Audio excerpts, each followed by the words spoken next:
Hi guys, today we're going to cover some Canva keyboard shortcuts. In this video we'll look at general shortcuts, element shortcuts and position shortcuts. If you'd like a printable version of these shortcuts and more, I will leave a link in the description below to a free PDF file that I've made that has over 80 keyboard shortcuts for Canva. Let's start with the general shortcuts. The first one I'll show you is how to go to the toolbar. I have a Windows computer, so I'll be using the Windows controls. So if I press Control F1, it's actually not doing anything, and I couldn't figure out how to use this for the longest time. But if you press Shift Tab, it starts selecting things on the computer, different things around the place. Then if you press Control F1, it takes you up to the toolbar. And then if you want to go back to the canvas, Control F2. Now the canvas is selected. For Canva Assistant, you can press slash, which will bring up this little window here, or you could do Control E. I just clicked off it, so we'll try Control E. Same thing. If you have an Apple, it would be Command E. Some of the more basic ones, undo and redo, we'll try them out here. I'll just put an element on here. Now I've added this arrow, and I'll undo what I've just done. I'll press Ctrl Z, and it's undone. We'll press Ctrl Y, or Command Y, and it comes back again. Don't worry if you don't remember these shortcuts straight away, they take a little while to get used to, but once you are used to them, it can make things a lot quicker. So let's add an empty page. Here are the pages down here along the bottom. If I press Control Enter, it creates a new blank page. Now, to delete the empty page, I'll press Control and Backspace. I'll just go to the empty page, Control Backspace, and it's deleted. Back to the page we're on. To save it, well, I don't know that this control is very necessary because it's constantly being saved, all changes saved. But in case you need to know it, it's Command S or Control S. I'll just do it now, Control S. It's not any different. Okay, so next page. These are the element shortcuts. Really some very simple, easy ones. You don't have to go searching anymore for a circle or a rectangle. Just press C, there's your circle. Press R, click off that and press R, there's your rectangle, or your square, which you can adjust how you want.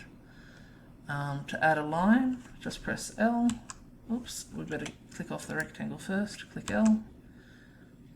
And to select the different ones, we'll just press Tab to go to the next one. Tab, Tab, well that's the different elements. It's going through the different elements on the screen. And to go to the previous element, just Shift Tab.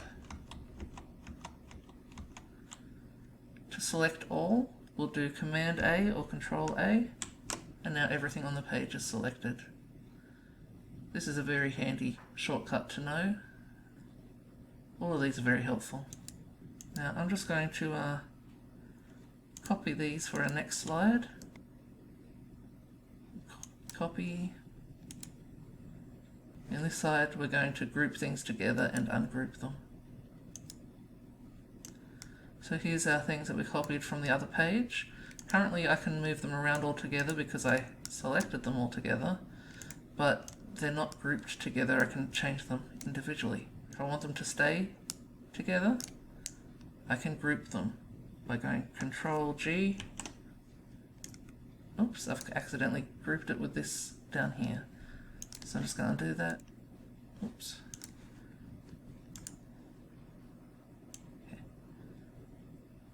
Select just those and go Control G or Command G and now they're grouped together. Now even if I click off it, it's still grouped together when I go back to it. To ungroup them, we do Control Shift G or Command Shift G. Now if we click off, we click back on, they're no longer grouped together. To lock an element so that it doesn't move while you're trying to do other things,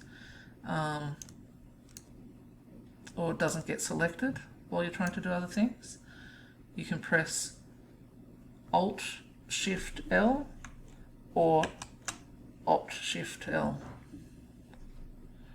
Now this rectangle is locked, so if we select those three things now, the rectangle won't be selected because it's locked in place.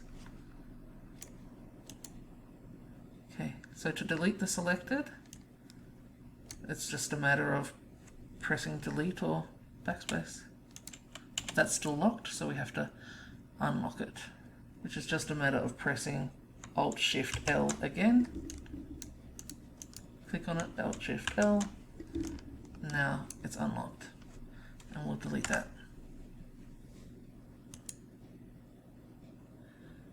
Next we'll look at positions. I'll go back to those shapes from the previous page. Copy, paste. Now I'll just move these out of the way of our commands. So the circle is currently behind, it's to the back of the rectangle and the line. To bring it forward, we can go Control and the close square bracket, or Command and the close square bracket. I'll just now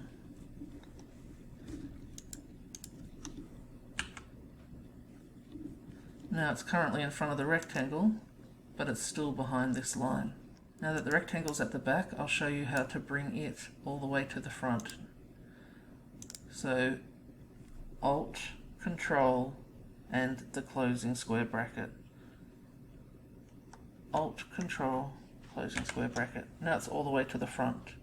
To send it backwards, it's just Control and the open square bracket. So it's sent backwards once, we'll send it backwards again.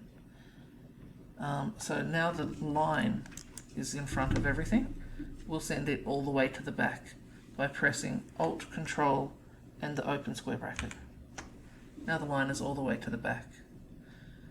If we want to get these things spaced out in a nice way, we can just make them a bit smaller to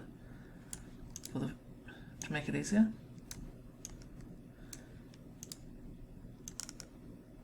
So if we want to get these things pretty evenly spaced, we might select all of them.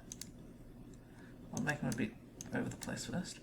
Okay, select all of them, and then we'll press the tidy up keys, which is Alt Shift T or Alt Shift T.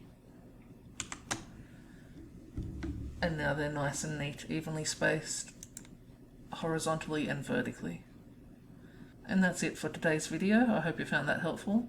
In the next video, I'll show you some video shortcuts, view shortcuts, zoom shortcuts, and comment shortcuts. See you there. Bye.